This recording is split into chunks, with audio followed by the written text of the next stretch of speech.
विष्णु विष्णु प्रगटे जब रूप निरंजन ये जम्बेश्वर नाम कावन कुंगेरुआ वस्त्र धर जाप जपे समरा तल जाग जगावन कुंगरू आप अखंडित एक बजे सब लोगन के समझावन को जिन पावन से मई किने सूची धन्यवाद सदा उन पावन को। बोलो गुरु जम्बेश्वर भगवान की जय हो। विष्णु समाज जागृति मंच पर लगातार शब्दों की श्रृंखला। आज शब्द नंबर 71 पर हमारी सभी आदरणीय बहनों ने बहुत सुंदर सुंदर विचार रखे और भावार्थ और सरलार्थ बहुत सुंदर तरीके से बताया। और इस आज के शब्द का सारांश रूप कुछ इस प्रकार से है कि आज गुरु जम्बेश्वर भगवान पाखंड को दूर करने की बात हमें इस शब्द के द्वारा बताई कि जो अन्य देवी देवता हम ढूंढते हैं उनकी पूजा नहीं करनी चाहिए, उन पाखंडों में आपको नहीं पड़ना है और आपको विष्णु भगवान की उस परमपिता परमात्मा की ही आप पूजा करो। और सारे जो हर तरीके के पाखंड से गुरु महाराज ने आज इस शब्द के द्वारा हमें बाहर निकाला है।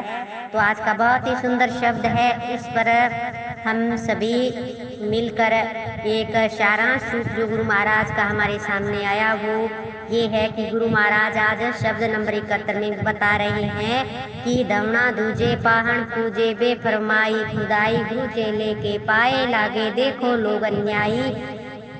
तो यहाँ पर गुरु महाराज कहते हैं कि जो भी चाहे कोई सन्यासी हो, नाथ हो, कोई भी हो, जो गुरु महाराज यहाँ कहते हैं कि दवना दूजे पाहन पूजे।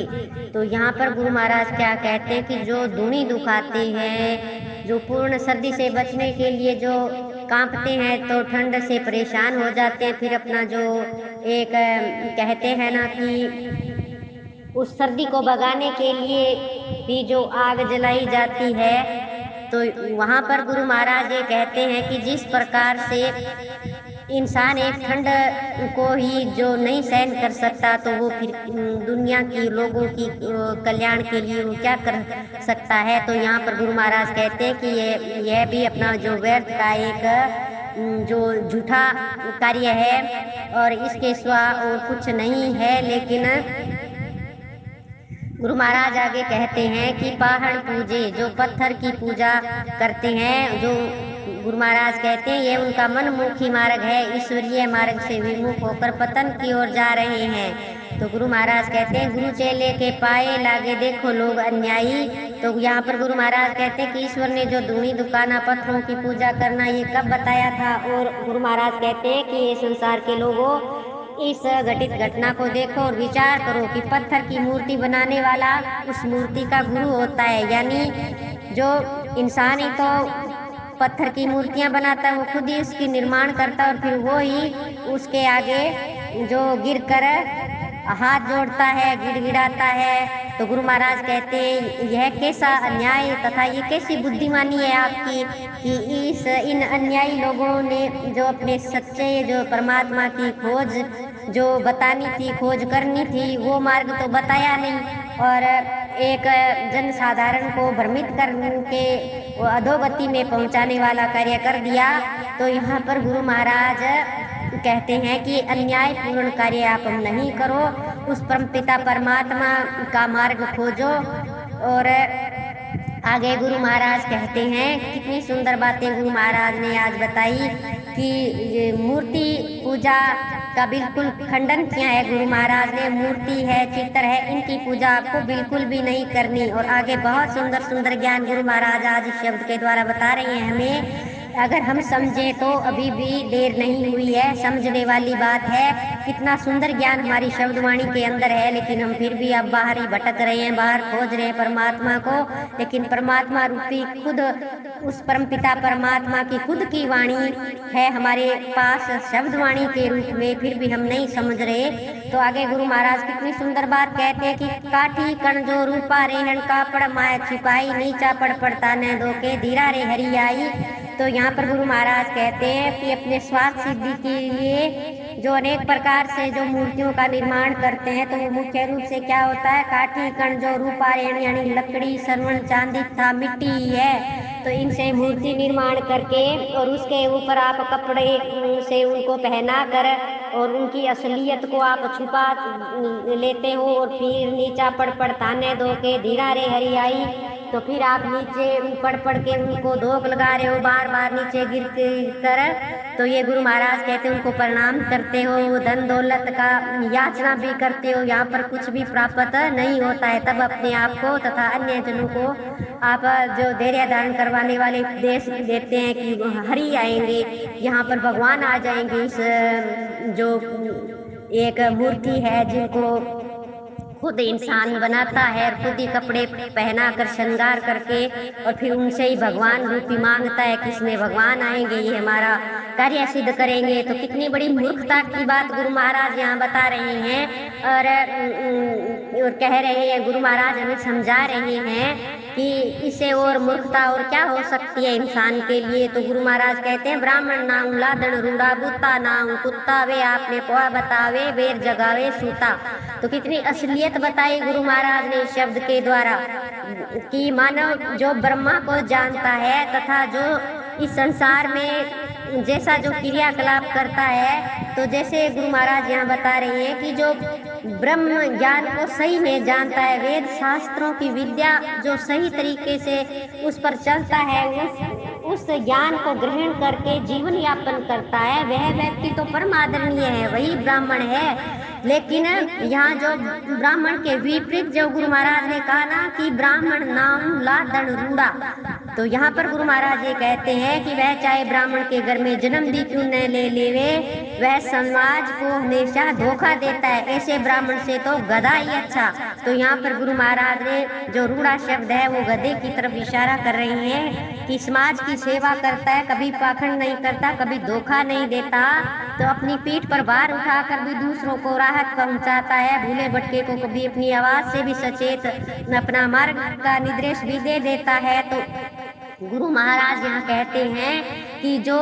संसार को ठगने वाले कार्य करते हैं उससे तो गधा ही अच्छा है। ये बात गुरु महाराज ने शब्द के द्वारा हमें बताई है। और बूता ना हूँ कुत्ता और वे आपने पोह बतावे बेर जगावे सूता। तो यहाँ पर गुरु महाराज देखिए कितनी सुंदर बात कहते हैं कि पत्थर की बनी हुई बूथ से तो वो कुत्ता ही अच्छा है, जो चारों ओर से जो स्वयं की रक्षा भी करता हुआ घर के मालिक को भी जगा देता है तथा शत्रुओं से भी सावधान कर देता है, और दिशा जो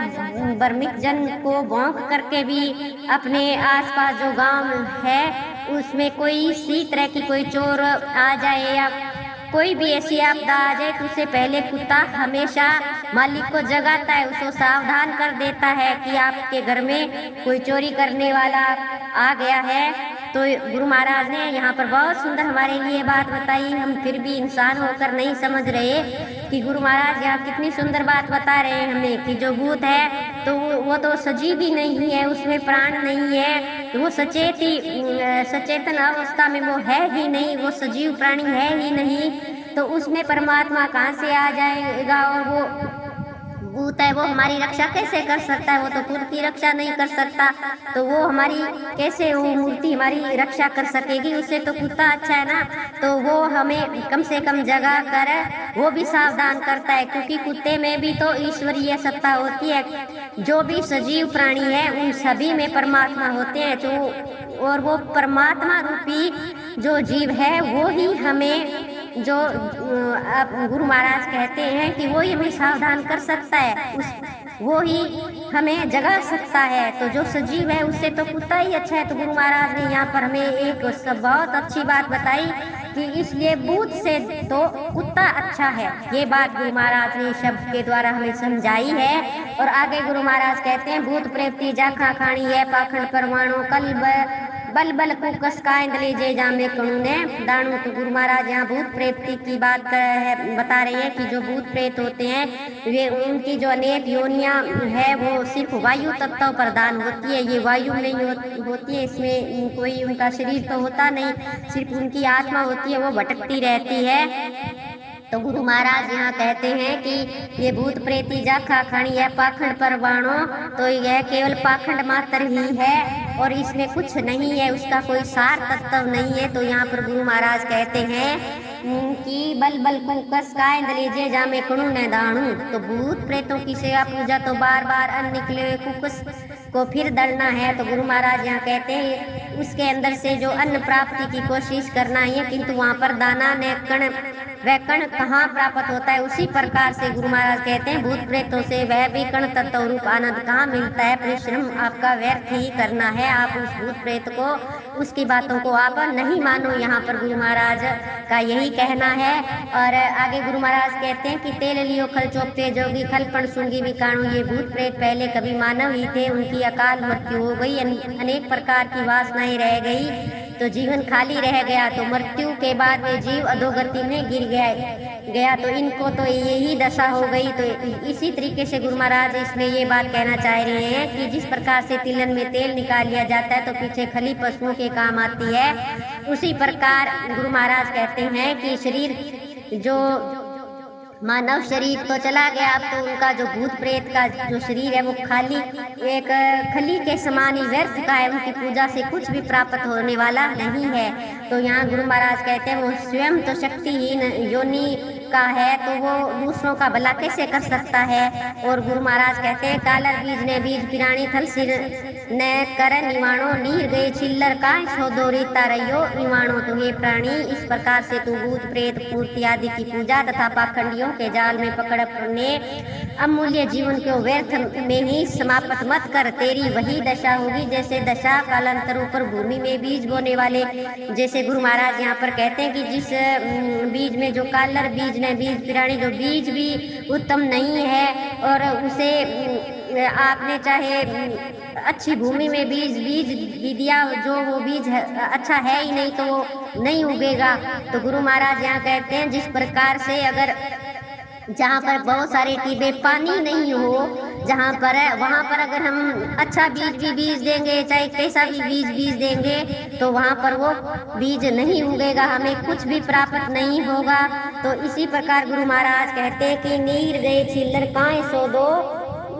रीता रया इवाणो। तो यहाँ पर गुरु महाराज कहते हैं कि छिलरिये में क्या देते हो तथा कालर में फल की भी आशा क्यों करते हो। तो उसी प्रकार से गुरु महाराज कहते हैं कि दोनों ही खाली रह जाएंगे, इसलिए भूत प्रेत आदि सेवा में धन बल समय लगाना ये व्यर्थ ही है। तो यहाँ कुछ भी हमें प्राप्त नहीं होने वाला। और आगे गुरु महाराज कहते हैं भवता ते फिरता ते बमता बड़े मसाणे तड़े तड़ंगे पड़े पखाने हाथों सिद्धि ने काई निज को खोज फिरानी। तो जो भूल में पड़े हुए हैं वे लोग ही भटकते हैं, और जो लोग मेड़ी शमशान तालाब व तालाबों की पार पर या पड़े हुए पत्थरों के पास भटकते हैं वे अधिक भ्रमित होते हैं, किंतु वहाँ पर सिद्धि कहाँ है। तो गुरु महाराज कहते हैं यदि तुझे सिद्धि ही प्राप्त करनी है तो इन पत्थरों पहाड़ों मेड़ी को छोड़कर अपने सदमार्ग की खोज कर, वह सदमार्ग ही तुझे अपने स्थान तक पहुँचा सकता है, उस परमपिता परमात्मा तक आपको ले जा सकता है। बिना मार्ग प्राप्त किए अब तक कोई नहीं पहुंच सका है। तो गुरु महाराज बहुत सुंदर ज्ञान दिया हमें इस शब्द के द्वारा, जे नर दाओ छोड़ो मेर चुकाई रहते तीसों की जानी। तो गुरु महाराज जिज्ञासुओं को कह रहे हैं कि जिस जिज्ञासु मानव ने किसी दूसरे कमजोर प्राणी पर अपना अधिकार जताना छोड़ दिया, गरीब धनवान छोटे बड़े स्वामी सेवक सभी से भेदभाव से वो निर्वत हो चुका है, यानी नरमशीलता को धारण कर चुका है तथा यह मेरा है मैं इसका हूँ इस प्रकार का जो मेरापन मिटा दिया है, उस मानव ने ही मानो 33 करोड़ प्राणियों के मार्ग को जान लिया है। तो यहाँ गुरु महाराज बहुत सुंदर बात बता रहे हैं कि जैसे हम अच्छे कार्य करते हैं, सदमार्ग पर चलते हैं, नरमशीलता सभी गुण धारण करके इस परमपिता परमात्मा का ध्यान करते हैं, उनकी जो गुरु महाराज कहते हैं कि अगर आप में ये सब गुण आ जाएंगे, आप सब कुछ यही जो मैं कहता हूँ वो आप कर रहे हो, तो एक दिन मैं बैकुंठवासी उस 33 करोड़ प्राणियों में आपका मेल करवा दूंगा। तो यहाँ पर गुरु महाराज इस शब्द में जब सुना रहे थे तब गुरु महाराज ने कहा कि मैं 21 करोड़ जीवों को इस मार्ग को पकड़वा चुका हूँ और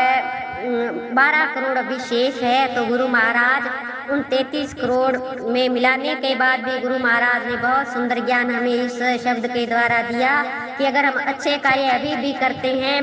पूरे नियम रखते हैं, शब्द वाणी पर चलते हैं, तो निश्चित ही हम वैकुंठवास उन 33 करोड़ में हम भी अब भी मिल सकते हैं। तो आज गुरु महाराज ने पाखंड के खिलाफ, भूत प्रेतियों के खिलाफ, मूर्ति पूजा, चित्र पूजा, इन सब का खंडन किया है। ये हमें कभी नहीं करना चाहिए और गुरु महाराज की वाणी पर चलना चाहिए। बोलो गुरु जम्बेश्वर भगवान की जय हो।